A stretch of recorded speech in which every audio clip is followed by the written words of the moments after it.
Buenos días, 8 de la mañana es el protagonista, Ueda, Japón, Banco de Japón, que cambia la época y pone ya el movimiento de tipos en positivo por muy poquito, pero hace un fin de época en toda regla. Está ahora mismo hablando el presidente del Banco de Japón explicando por qué los tipos de interés, después de una inflación que se ha establecido por encima del 2%, han dado el salto histórico 17 años después a estar por encima del 0%, muy poquito, 0,01, pero ahí están los tipos de interés en Japón marcando el final de una época.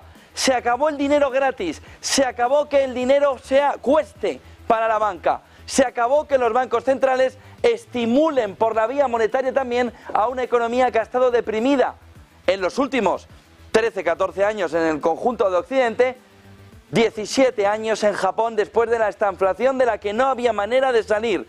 Japón da el paso, comparece, lo tienen ahora mismo, el presidente del Banco de Japón, el máximo mandatario de la entidad monetaria japonesa, para explicarle al mundo, le está diciendo que suficiente argumento con ese 2% por arriba mantenido, que hace que ya no tenga que ponerle más estímulo a la economía japonesa. Ya puede volver a la normalidad monetaria, ya puede estar, Ueda, en un entorno en el que la economía pueda jugar con unos tipos en semipositivo.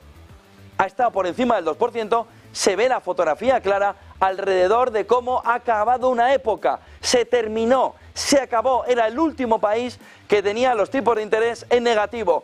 Punto y final. Pero las épocas se acaban de una manera como esta, pero tienen una afección muchísimo mayor. Solo tienen que ver que el último movimiento de Donald Trump va en el entorno de quién será el sustituto en 2026 de Jerome Powell. Laffer, la curva de Laffer, el movimiento para que una bajada de tipos de interés aumente los ingresos públicos. Hecho en una servilleta por Laffer, va a convertirse prácticamente seguro en ese sustituto de Jerome Powell, en el que ahora mismo una parte de los analistas teme que Powell y su fin de época sea el fin también de la independencia de la Reserva Federal. No les entendemos a los analistas, porque pensar de verdad que hay independencia en la Reserva Federal en este momento respecto al poder político, pues bueno, no parece que esté demasiado afinado en el entorno actual. Varias claves a esta hora de la mañana marcan la jornada, sobre todo lo que está sucediendo alrededor de el 2 años americano. Mañana, bueno, hoy empieza la reunión de la Reserva Federal, mañana tendremos todo el detalle ya en el entorno de cuál es no solo la decisión, que va a ser mantener los tipos de interés, sino ver una fotografía a medio y largo plazo. ¿Qué es lo que se está viviendo? Un movimiento de aumento de la rentabilidad, 4,7 en el 2 años, 4,3 en el 10 años americano, en el 10 años estadounidense. Ven el comportamiento, si lo viéramos un poquito más lejos, vamos a ver si podemos ver 6 meses, y vemos cómo el comportamiento de la yield ya es de recuperación después de haber vivido el movimiento de que iba a haber 4 o 5 bajadas de tipo de interés, 4 o 5 bajadas de tipo de interés, 4 o 5... No. Va a haber 2, 3, veremos a ver cuántas va a haber. Y el mercado ahora lo que estima es un movimiento de menor reducción de tipos de interés. Estamos por debajo del 50% de probabilidades del mercado a que en el mes de junio, con N de Navarra, en el mes de junio, se bajen los tipos de interés.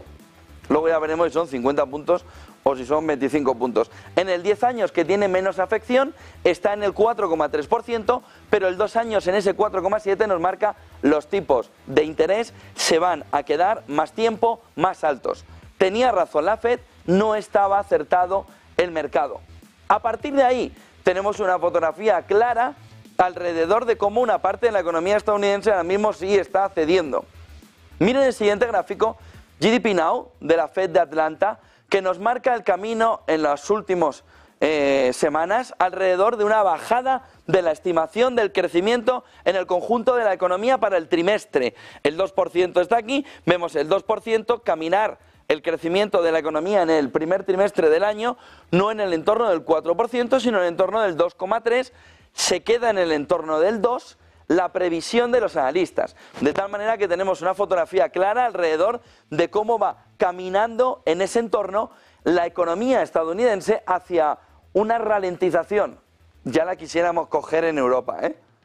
tampoco nos alertemos. Ya quisiéramos coger en Europa esa ralentización que se está viendo en la economía estadounidense, en el torno del 2%. También es verdad que para esto deberíamos tener también una fotografía clara alrededor de cuánto dinerito les está costando a los estadounidenses mantener la economía en el 2 y pico. Vimos en el último Producto Interior Bruto $2 por cada dólar de crecimiento de la economía, $2 casi y medio. De tal manera que tenemos ralentización y por tanto la sensación de que sí tiene que haber bajada de tipos de interés por parte de la Reserva Federal, pero ¿cuándo va a tener que hacer el movimiento de bajada de tipos de interés? No está tan claro. No está tan claro ni que lo haga en junio. Podría hacerlo en julio, podría anunciarlo definitivamente en Jackson Hole en el mes de agosto. Se está metiendo demasiado cerca de las elecciones estadounidenses de noviembre.